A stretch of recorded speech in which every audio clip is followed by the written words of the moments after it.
मैं मधुबनी की जनता को ये विश्वास दिलाता हूँ कि जो भी समस्याएं हैं उसके लिए आपको हमारे पास मिन्नत नहीं करना होगा। वो समस्याएं स्वतः स्फूर्त पूर्ण समाप्त की जाएंगी, मैं उसे दूर करूंगा। और समस्याओं के निराकरण के लिए कहीं घूमने कहीं जाने की जरूरत नहीं है। बस ये हम विश्वास दिलाते हैं जनता को। बस एक बार चुनाव होने दीजिए, एक बार चुनाव के बाद उस कुर्सी पर जाने दीजिए, देख लीजिए फिर कैसे परिवर्तन होता है।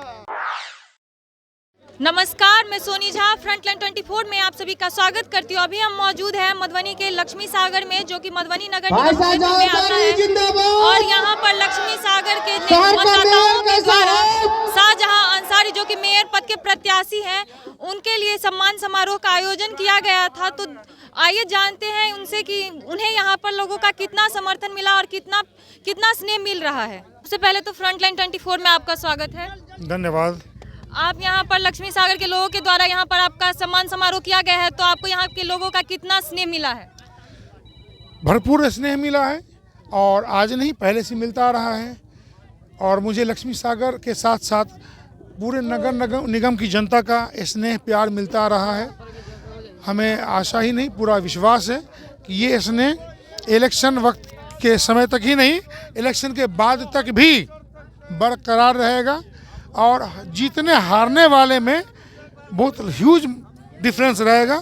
और मुझे लगता है कि काफ़ी बड़े मार्जिन से हम ये चुनाव जीतेंगे। धनबल हारेगा, जनबल जीतेगा।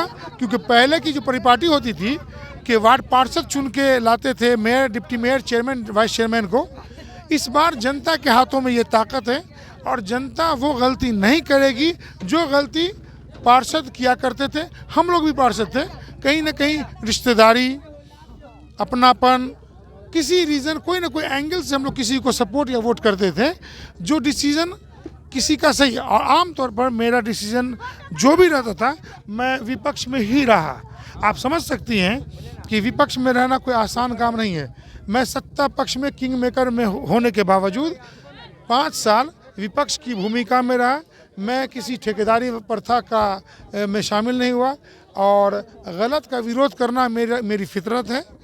इसी फितरत के कारण आर्थिक रूप से मैं बहुत तरक्की नहीं कर पाया, लेकिन सामाजिक और दूसरे दृष्टिकोण से देखा जाए तो मुझे लगता है कि मैं अपने आप को कहीं ना कहीं उस जगह पर पाता हूँ जहाँ पर से नज़रें ऊंची करके किसी से भी मैं बात कर सकता हूँ।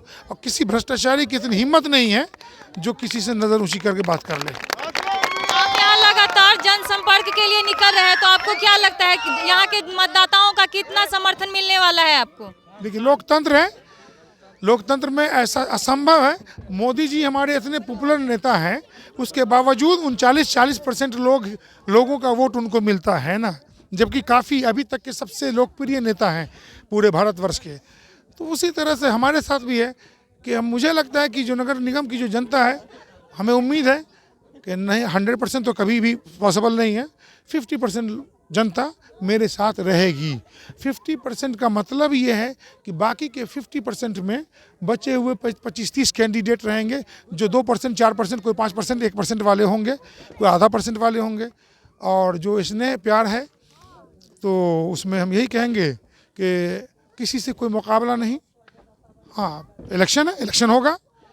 हारने वाले हमारे बाद जो होंगे 2 नंबर वाले, वो इतने पीछे रहेंगे जो उनको लगेगा फिर दोबारा उनको चुनाव नहीं लड़ना चाहिए। और जनता के समर्थन की बात है तो बहुत बड़े समर्थन की हमको उम्मीद है पूरे मधुबनी नगर निगम से, पूरी उम्मीद है मुझे। और यहाँ मधुबनी नगर निगम क्षेत्र में समस्या ही समस्या देखी जा रही है, जैसे नाली की समस्या है, महिलाओं के लिए सुलभ शौचालय की सुविधाएं नहीं है, मधुबनी नगर निगम क्षेत्र के पास अपना बस स्टैंड तक नहीं है और खेल कूद के लिए कोई मैदान नहीं है। तो इस संदर्भ में आप क्या कहना चाहेंगे? आपको क्या लगता है कि मैं विपक्ष में क्यों था? इन्हीं सब कारणों से मैं विपक्ष में था, क्योंकि सत्ता में रह के तो आप मुँह खोल नहीं सकते हैं।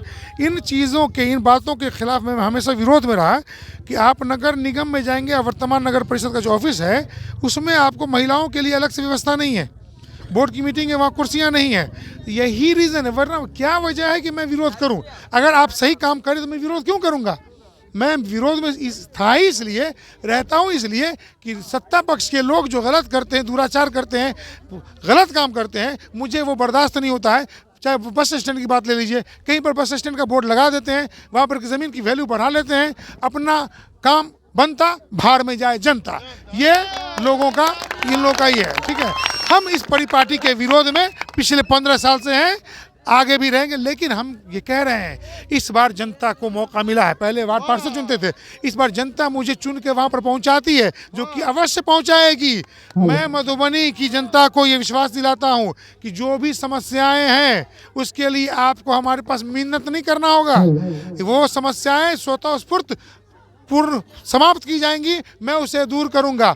और समस्याओं के निराकरण के लिए कहीं घूमने कहीं जाने की जरूरत नहीं है।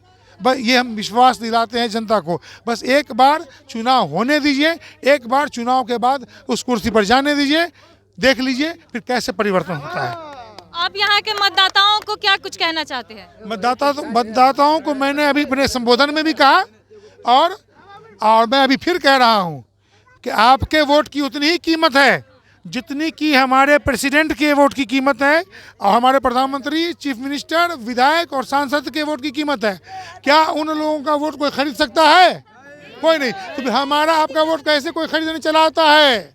ऐसे लोगों को बाहर का रास्ता दिखाइए, कान पकड़ के बाहर कीजिए, जो 1500 में आपके वोट को खरीदना चाहते हैं। आपका वोट अनमोल है, इस बार आप अपने वोट की चोट से तभी सभी भ्रष्टाचारियों को बाहर का दरवाज़ा दिखाइए, निकाल बाहर कीजिए, उसको सर तरी पार कीजिए, तो देखिए फिर आपका शहर, आपका नगर किसी भी दूसरे बहुत बड़े शहर की तरह चमकेगा। और आप लोग जब समझ जाएंगे, यहाँ की जब जनता समझ जाएगी, 1500 के कुछ ही लोग, सभी लोग नहीं जाते हैं, लेकिन उन कुछ लोगों से फ़र्क पड़ जाता है। ऐसे लोगों को आप लोग समझाइए, कोई आता है पैसा लुटाने आता है, उसको लुटाने दीजिए, लेकिन आपको वोट वहीं देना है जहां पर ईमानदारी है, ईमानदारी से ईमानदार को वोट देना है। बस हम यही जनता को मैसेज देना चाहते हैं। तो ये थे मधुबनी नगर निगम क्षेत्र के मेयर पद के प्रत्याशी शाहजहां अंसारी, और इन्होंने सारे सवालों का बखूबी से जवाब दिया है। तो अब देखते हैं कि इन्हें यहाँ के मतदाताओं का कितना स्नेह और समर्थन मिलता है, और यहाँ के मतदाताएं इन्हें चुनती है या नहीं। फिलहाल के लिए इतना ही, मिलते हैं किसी और नए वीडियो में। देखते रहिए फ्रंटलाइन 24। धन्यवाद।